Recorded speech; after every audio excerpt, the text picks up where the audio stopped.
ॐ गजाननं भूतगणादिसेवितं कपीतजम्बूफलचारुभक्षणम् उमासुतं शोकविनाशकारकं नमामि विघ्नेश्वरपादपङ्कजम्। कृष्णाय वासुदेवाय हरिये परमात्मने प्रणताय क्लेशनाशाय गोविंदाय नमो नमः। ओम श्री महापुरुष देवाय नमः। ओम श्री गुरुदेवाय नमः। ओम आनंद स्वरूप भगवान की जय। ओम शांति स्वरूप भगवान की जय। हमारा चिंतन गीता अध्याय 7 श्लोक 3 पे चल रहा है। कई हजार मनुष्य में से, प्रभु कह रहे हैं, कई हजार मनुष्य में से कोई एक सिद्धि के लिए प्रयत्नशील होता है और इस तरह सिद्धि प्राप्त करने वालों में से कोई बिरला ही एक मुझे वास्तव में जान पाता है।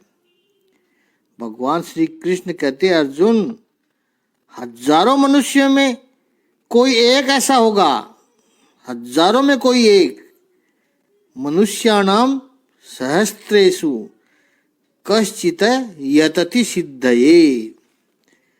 कोई एक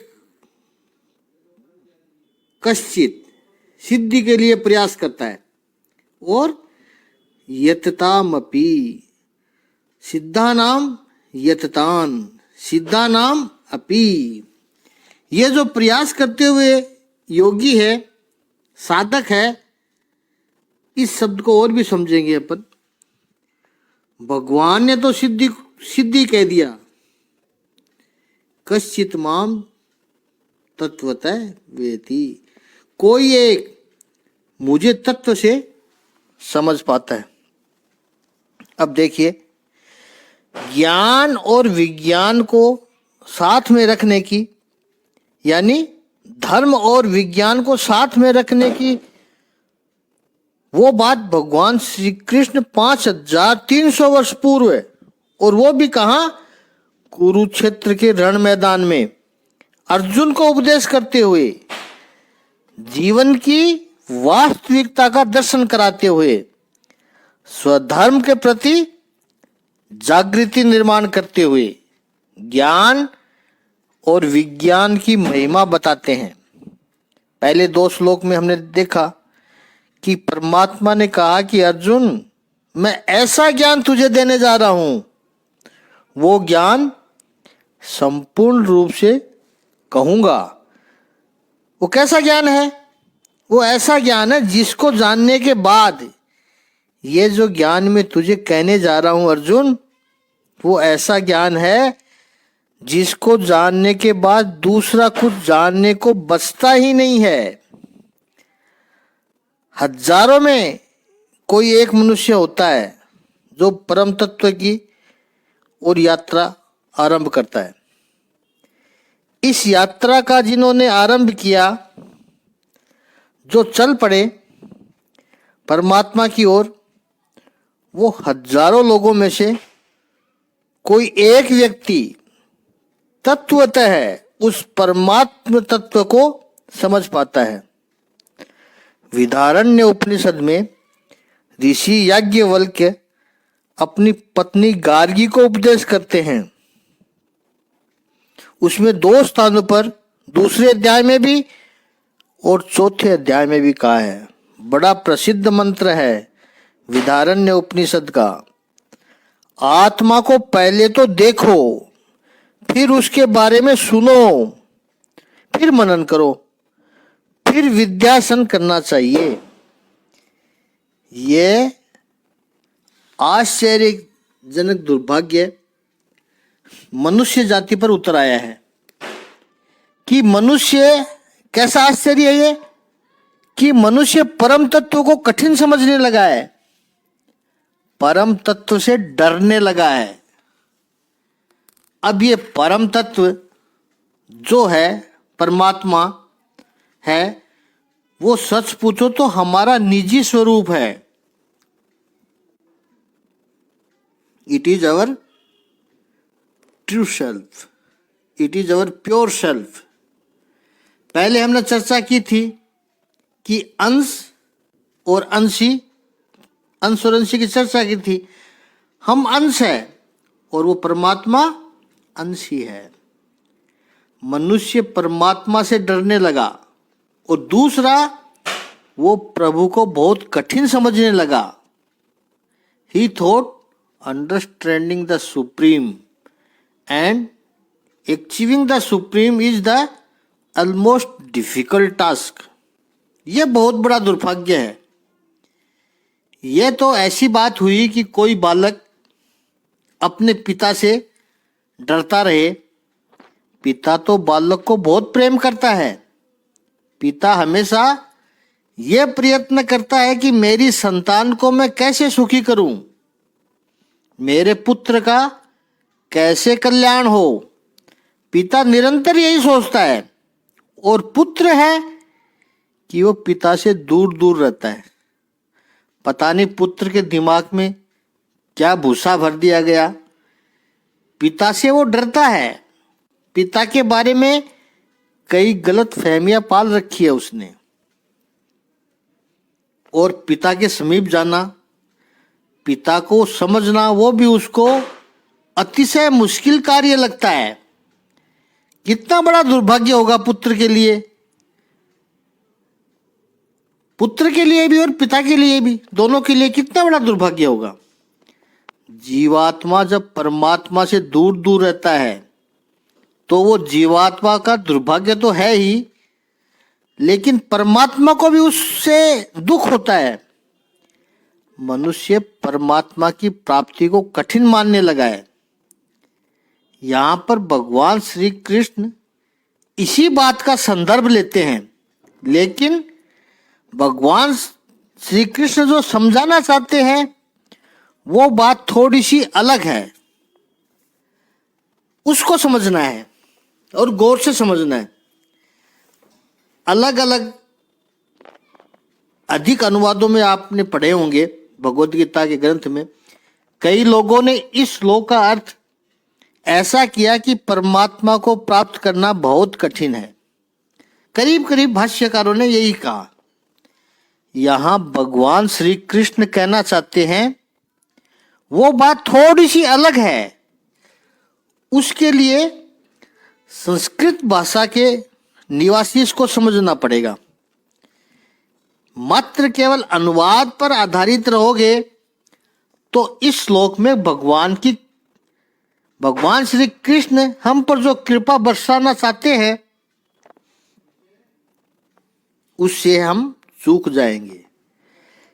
भगवान श्री कृष्ण यहां पर कहना यह चाहते हैं कि हे पुत्र, पिता के रूप में मैं कठिन नहीं हूं, लग रहा हूं कठिन तुझे इसलिए कि तुमने प्रयास ही नहीं किया है, इसलिए मैं कठिन लग रहा हूं। दिया जल रहा हो और दिए के सामने ही खड़े हो तो दिया सामने रहा, तुरंत दिया दिखाई दे रहा है। आप उस प्रकाश में सब कुछ कर सकते हो, लेकिन जिसने दिए से अपना मुंह ही फेर लिया हो, दिए की ओर जिसने पीठ कर रखी हो, तो उसके लिए दिया कितना दूर है। नए दिए से उसे कोई लाभ मिल रहा है, उसे तो बस आगे अपनी लंबी परछाई दिखाई पड़ती है। और वो जिस स्थिति में है उस स्थिति में वो यदि यात्रा करना शुरू करे, दिए की तरफ पीठ करके कोई व्यक्ति खड़ा है, उस स्थिति में यात्रा शुरू करेगा, पूरी पृथ्वी पर चक्कर लगाकर आएगा, तब तक क्या पता दिया मिले न मिले, क्योंकि वो तो दिए के अगेंस्ट खड़ा है और पीठ करके खड़ा है। तो चक्कर काटेगा तो अपने सामने से निकलेगा, तो लास्ट में, सबसे लास्ट में दिया आएगा। उस वक्त जब वो वापस आए तो दिया मिले न मिले, क्योंकि उस यात्रा में थोड़ा सा भी कहीं घूम गया, दिया तो वही मिलेगा, दिया तो कहीं नहीं जाएगा। लेकिन उस यात्रा में थोड़ा सा भी कहीं घूम गया, भटक गया, तो संभव है कि दिया उसे मिले ही नहीं। दिया कठिन था? नहीं, दिया तो सामने था, पीट करके खड़ा था वो। दीपक तो बिल्कुल वहीं पर ही था। मनुष्य को चाहिए था कि उसकी ओर पीट करके खड़ा है, उसके बदले टर्न अबाउट। उसी को जैन परंपरा में कहा प्रतिक्रमण। प्रतिक्रमण का अर्थ है टू टर्न अबाउट। जहां से जीवन में अशांति आती है, जहां से जीवन में उद्विग्नता आती है, जहां से जीवन में विक्षिप्तता आती है, भागो मत। जहां हो वहां से भागने लगोगे तो फिर उससे तो और दूर जा रहे हो आप। टर्न अराउंड, प्रतिक्रमण, घूम जाओ, केवल मुड़ जाओ। दीपक तो वहीं पर ही है। ईश्वर कठिन नहीं है। मनुष्य ने मान लिया है कि ईश्वर कठिन है, क्योंकि मनुष्य ने इस तत्व की ओर कभी देखा ही नहीं। मनुष्य ने इस तत्व की ओर पीठ कर रखी है। इसलिए यहां भगवान श्री कृष्ण कहते हैं, मनुष्याणाम सहस्त्रेषु कश्चित यतति सिद्धये। हजारों में कोई एक मनुष्य, और वहां सहस्त्र का अर्थ केवल 1000 नहीं कहा, 997, 998, 99, 1000, ये मत समझना। यहां सहस्त्र का अर्थ है कई हजारों में। कई हजारों में कश्चित है, कोई एकाध मनुष्य ऐसा होता है जो परमात्मा की ओर यात्रा आरंभ करता है। होना नहीं चाहिए था ऐसा।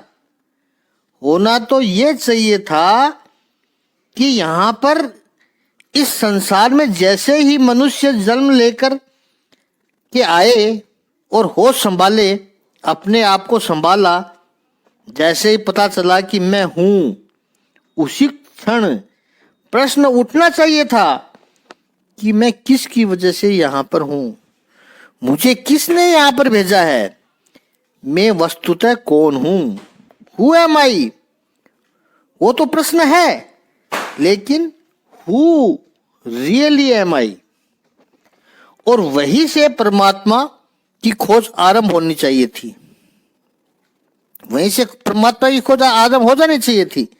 वो नहीं रही, वो हो नहीं रही है। इसका आश्चर्य परमात्मा यहां व्यक्त कर रहे हैं। मनुष्य नाम सहस्त्रेषु कहा है प्रभु ने। मनुष्य कौन? कई महापुरुषों ने अलग अलग विचारधारा बताई है। पहली व्याख्या है कि जिसकी मनु में से उत्पत्ति हुई वो मनुष्य है। जो मन पूर्वक कर्मों को करता है वो मनुष्य है। विवेक चूड़ामणि में भगवान आदि शंकराचार्य जी बहुत सुंदर बात कही है। 84 लाख शरीर छोड़ करके हम ये मानव देह प्राप्त करते हैं, तो एक एक कर्म सोच समझ के करे वो मनुष्य है। सदकर्म करे, सत्संग स्वाध्याय करे और भगवत सेवा में रत रहे। जिसका शरीर भगवत सेवा में उपयोगी हो वो मनुष्य है। गिद्धराज, जटायु, काकभूषणी ये पक्षी होते हुए भी मनुष्य है। जो पेड़ भगवान को छांव दिया, फल दिया, हवा दी, ठंडी हवा दी, वो भी मनुष्य ही है। तो आगे ऋषि कहते हैं कि मनुष्य होने की 3 शर्त है। पहली, जो प्रभु के साथ संबंध बांधने का प्रयास करे। दूसरा, जो शास्त्रों का अधिकारी हो। और तीसरा, जिसका शरीर भगवत सेवा में उपयोगी होता हो। तो ऐसे जो मनुष्य हैं वे लोग, ऐसे हजारों मनुष्य में से कोई एक मनुष्य है, बताया है प्रभु ने। कश्चित यतति सिद्धयेत, कोई एक सिद्धि के लिए प्रयास करता है। भगवत गीता में सिद्धि शब्द के कई बार प्रस्तुत हुआ है। सिद्धि शब्द 3 अध्याय के 20वें श्लोक में भगवान श्री कृष्ण कहते हैं, जनक आदि लोगों ने कर्म के द्वारा सिद्धि प्राप्त की, वहां सिद्धि शब्द आया। दूसरा, अंतिम 18वें अध्याय में वहां नजदीक नजदीक 2 बार भगवान ने सिद्धि शब्द का प्रयोग किया। 18वें अध्याय के 46वें श्लोक में भगवान कहते हैं, और उसी अध्याय में 50वें श्लोक में भी कहती हैं। तो भगवत गीता में सिद्धि शब्द के मुख्यतः 2 अर्थ हैं। एक कर्म की सफलता और दूसरी अंतःकरण की शुद्धि। ये 2 अर्थ भगवत गीता में है। सिद्धि के लिए प्रयत्न कैसा होना चाहिए? ये सिद्धि के लिए कर्म अनुकूल फल दे, क्योंकि प्रत्येक कर्म फल तो देता ही है। दूसरी बात, गहरा अर्थ है भगवत गीता के आधार पर कि अंतःकरण की शुद्धि। तो इनके लिए प्रयत्न कैसा हो? विवेक, वैराग्य, षट संपत्ति और मुमुक्षा, ये 4 साधन बताए हैं महापुरुषों ने। ये 4 साधन बताए। मनुष्य में विवेक हो, वैराग्य की भावना हो, षट संपत्ति, ये थोड़ा नया शब्द है, यानी 6 प्रकार की संपत्ति। तो ये 6 प्रकार की संपत्ति कौन सी है? तो पहले इसी को देख लेते हैं। तो पहली है सम, यानी मन की शांति, ये सम है। दूसरा है दम, यानी इंद्रिय निग्रह, कंट्रोल। तीसरा है उपरति। उपरति का अर्थ है, उपरति का अर्थ भाग जाना नहीं है, तृप्ति। जब आप किसी पदार्थ से, वस्तु से तृप्त हो जाओ, जैसे आम का रस, भोजन करने बैठे, भूख लगी है, तो पहले जल्दी जल्दी पीने लगोगे। 4 कटोरी पीने के बाद आप अब तृप्त होने लगे, आग्रह करके 5वीं कटोरी पिला दी। अरे पियो, अल्फांजो का रस है, अच्छी क्वालिटी के हैं आम, पियो पियो, बड़े टेस्टी है।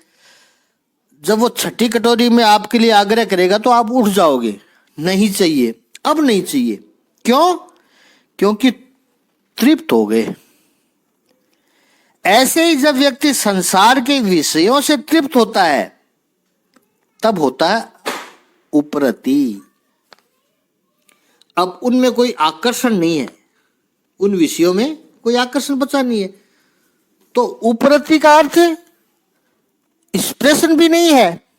उपरति का अर्थ तिरस्कार से छोड़ देना, यह भी नहीं है। खराब है, गंदा है, ऐसा नहीं है। मुझे नहीं चाहिए, बस मुझे उसमें रुचि नहीं है, यही उपरति है। षट संपत्ति की बात हो रही है तो सम, दम, उपरति। और तो चौथा है तितिक्षा, यानी टॉलरेंस, सहन करने की वृत्ति।